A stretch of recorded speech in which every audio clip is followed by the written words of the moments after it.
नमस्कार माधव भाई आज आउ गोटे फार्म कर जोटा आगुरी आम कड़कनाथ कुकुड़ा करे यहीटा जो फार्मटा आप नुआ कले कि अच्छा अच्छा ये जो यहाँ आपणकर पूरा परिचय टे दे दिखाँ लोक मैंने जानवे। मो ना माधव बारिक असुरा गाँ असुरा पंचायत राहंज भद्रक। अच्छा भद्रक जिला तो कड़कनाथ कुकुड़ा करुले फेर एबे जो एटा एबे जोटा रखिछंती को कुकुड़ा एटा डबल एफजी बा ऑस्ट्रेलिया ऑस्ट्रेलिया ता सहित देसी भी अच्छे देसी अल्प दी चार्टा एटा कहीं या भीतर को पसले या भीतर को पशिबार होची कोन कड़कनाथ रो बर्तन टिके सेल कम रहउची माने कोन पाई कारणटा जोटा से दिन कहतले जो ब्लैक जो कलर पे हाँ केवल मांसटा ब्लैक रोची रक्त भी ब्लैक रोची कस्टमर प्रिफर करना। अच्छा आउ ब्रॉयलर भी सेते भल नुह तो से भाविली एटा को कले ठीक हम। ब्रॉयलर कौन भल न ब्रॉयलर टिके माने मांसटा सॉफ्ट रोची टेस्टी नुह किंतु ऑस्ट्रेलिया टिके टेस्टी। आपन केमिति टेस्टी करेबे ताको टेरा मांसटा को आपन एमति बुलाउछंती ना खाद्य दउछन ना ना खाद्य मोर हाथ तैयारी खाद्य दिया होची खाद्य तैयारी आउ गोटे समय केमिति फांका टाइम तो आपन बाड़ी प्रबल पड़छि यादर खोलिक बुलाउछन ना एबे बुलेई नाही किंतु मोर फ्यूचर प्लान अछि पूरा एटा को कवर करिकि ताको फ्री रेंज रो बुलेया पे कवर करिवे जो कटासो फटासो मान हां केवल बाहर जंतु मान को पाखर सेव होवा पे कवर करिवे तो युवक मान को प्रेरणा दब एवं एथिरे भी आपन को आउ को माने सहायता करछन आपन घर रो मो घर सब परिवार मो सान पुओ जी कि एमसीए करके सॉफ्टवेयर इंजीनियर अच्छी सी मेनली सही फुल सपोर्ट करुच्ची हेल्प करुच्ची निजे भी काम करुच्ची। अच्छा ठीक अच्छे आप देखा यार लाभ क्षति विषय आपन टे कहबे आपन टे कुकुड़ा टे देखे दियंतु चलंतु भीतर को जीवे ना आपन हाँ आपन जानतो ई गुडी को हूँ ऑस्ट्रेलिया कहुच्छी किंतु एटा देसी आउ अलग ऑस्ट्रेलिया रो हाइब्रिड है तो ये देसी रो गुण सब गुड़ाक जना पड़ुची तो निश्चित भाव में एक प्रिफर हम बोली आप मार्केट भाविक आनिले नुह कि एटा की कुड़ा एगुड़ा पेरेंट बार्ड ये ब्रीड अलग ओ ब्रीड अलग अच्छा अच्छा एटा केवल अंडा दिया केवल अंडा अंडा हैचिंग करी मुझा ऑटो नमस फार्म करी बोली चिंता करुच्ची मो कुकुड़ा मोरी अंडा मोरी चिक्स बाड़ बिकिबी अच्छा अच्छा अच्छा तो ये तो बहुत गुड़े बाड़ बाहरी पारे नुह कि अंडा मासु के गोटे कुकुड़ा अंडा दब ये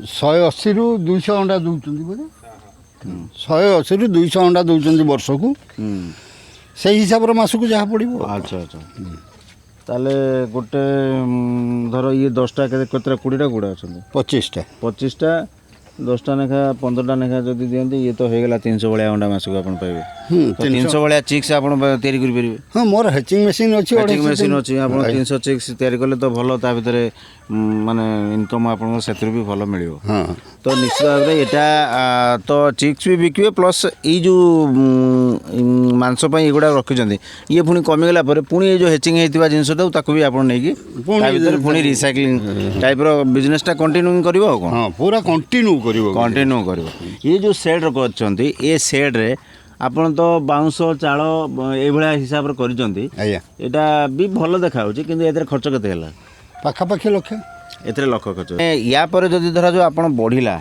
आ गोटे सेट पुणी करिवे या पर या सपोर्ट को करबा एपोर्ट को करबा स्ट्रेस दुनिया अछि बढ़िबा तो मुख्य विषय होची आपन को कुकुडार जो मांसटा बहुत टेस्टी हबो एथि पई सेही हिसाब रे आपन खाद्य जो निज प्रस्तुत खाद्य आज्ञा ठीक अछि तो आमे दर्शक बंधु आमे जानिले बहुत प्रकार कथा माधव भाई ठारू से जड़े एक्सपीरियंस लोक यही चाष एवं यही बयस से निजे गोटे प्रोग्राम में हाथ मुठा को टाणी करवा और या बढ़ेवा और ये कार्यक्रम को आपण मान सहयोग निश्चित भाव में दरकार। युव समाज को जो योजना आपड़ नहीं ये योजना जदि कई जन युवक करे तार खर्च केते हम और से बिक्री कर जदि से 1000 कुकुड़ा रखिला 1000 କୁକୁଡ଼ା ରଖିଲେ ଅତି କମ୍ର 2,10-15,000 ଟଙ୍କା ଖର୍ଚ୍ଚ ହେବ।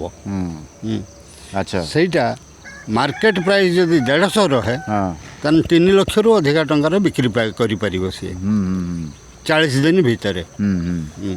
ସେଇ ଅନୁପାତରେ ଯିଏ ଯେତେ ଅଧିକା ପରିମାଣରେ କରିପାରିବ ବାହାଘରେ ଫାଗରେ ଦେଖି ଅଧିକା ରେଟ୍ ବି ବଢ଼ି ଯାଉଛି। ହଁ ସେମିତି ହେଲେ 150ରୁ ଯଦି ଅଧିକା ବି ବିକ୍ରି କରିପାରିଲା ଆହୁରି 2 ପଇସା ଅଧିକା ପାଇବ ସିଏ। ହଁ ନାଇଁ ଠିକ୍ କଥା ସେଇଟା ହେଲା। ହେଲେ କେତେ ଦିନ ଭିତରେ ଏଇଟା ହେବ? ଏଇଟା 35ରୁ 40 ଦିନ ଭିତରେ ମୋର। ତାମାନେ 40 ଦିନ ହେଲେ ତାହେଲେ 4 ଥର ବର୍ଷରେ ଜଣେ ଚାଷ କରିପାରିବ ଆଜ୍ଞା ନୁହେଁ କି? ପୁଣି ଥରେ ବାହାର କରିବ ପୁଣି ଆଉ ଥର କଲା 4 ଥର କଲା 4 ଥର ହେଲେ ବର୍ଷକୁ ସେ ଯୁବକ ଯଦି 1000 କୁକୁଡ଼ାରେ 1,00,000 ଟଙ୍କା ପାଉଛି 4 ଲକ୍ଷ ବର୍ଷକୁ ପାଇବ ନିଶ୍ଚିତ ଭାବରେ ପାଇବ ନୁହେଁ କି? ନିଶ୍ଚିତ। ଆଚ୍ଛା ଯଦି କୁକୁଡ଼ା ସଂଖ୍ୟାଟା ବଢ଼େଇଲା ତାହେଲେ 6 ଲକ୍ଷ କି 8 ଲକ୍ଷ ଟଙ୍କା ହେଇଯିବ। ସେଇ ରେସିଓରେ ଯଦି 2000 କୁକୁଡ଼ା ଆମେ ଏକା ପରିଶ୍ରମରେ ଯଦି 2000 କୁକୁଡ଼ା ରଖୁଛନ୍ତି ତାହେଲେ ଆମକୁ 2 ଲକ୍ଷ ଟଙ୍କା ଲାଭ ହେଲା। ଯଦି 2 ଲକ୍ଷ ଲାଭ ହେଲା ତାହେଲେ ଆମେ ଏଇଆ ନିର୍ଣ୍ଣୟ ନେଲେ ଯେ ଯଦି ଆମେ 4 ଥର ଆମେ କ୍ରପ୍ କରନ୍ତି 40 ଡେଜ୍ 45 ଡେଜ୍ରେ ବାହାରୁଛି କୁକୁଡ଼ା 4 ଥର କ୍ରପ୍ କରନ୍ତି ତାହେଲେ 2 ଇଏ ହେଲା 4 ଜଣ 8 ଲକ୍ଷ। 8 ଲକ୍ଷ ବର୍ଷକୁ କୁଆଡ଼େ ଯିବ ନାହିଁ। ଗୋଟିଏ ଯୁବକ 8 ଲକ୍ଷ କରିବ। ଗୋଟେ ଥରେ ପଇସା ଇନଭେଷ୍ଟମେଣ୍ଟ ହେଲା ତାକୁ ବିକିଲା ଫେର କଲା ତାକୁ ବିକିଲା ଫେର କଲା କିଛି ଅସୁବିଧା ନାହିଁ। ପ୍ରଥମ ଥର ଯେଉଁ ଇନଭେଷ୍ଟମେଣ୍ଟ ହେଇଥିବ ଯେଉଁ ସେଡ଼୍ ଫେଡ଼୍ ସେ ଅଲଗା ଚିକ୍ସଟା ତ ନିଜର ଅଣ୍ଡାରୁ ବାହାରି ପଡ଼ିଲା ତାପରେ ଯେଉଁ କିଣିବା କାପାସିଟିଟା ଇଏଟା ରେଟ୍ଟା କମିଗଲା। ତ ଠିକ୍ ଅଛି। ତ ଆମକୁ ଏଇ ଯେଉଁ ଆପଣମାନଙ୍କର ସୁଚିନ୍ତିତ ମତାମତ ଏହା ଭିତରେ ଦେଲେ କମେଣ୍ଟରେ ଆମେ ଆହୁରି ନୂଆ ନୂଆ ଭିଡ଼ିଓ ଆପଣଙ୍କୁ ବନେଇବା। ଏଇ ଚ୍ୟାନେଲରେ ଏଇ ଭିଡ଼ିଓ ଦେଖିସାରିଲେ କେମିତି ଲାଗିଲା ମୋତେ କମେଣ୍ଟରେ କହିବେ ଏବଂ ଆକୁ ସବସ୍କ୍ରାଇବ୍ କରିବେ ବହୁ ମାତ୍ରାରେ ଲାଇକ୍ କରିବେ। ମୋର ଆପଣଙ୍କର ସପୋର୍ଟ ନିହାତି ଆବଶ୍ୟକ। ଧନ୍ୟବାଦ।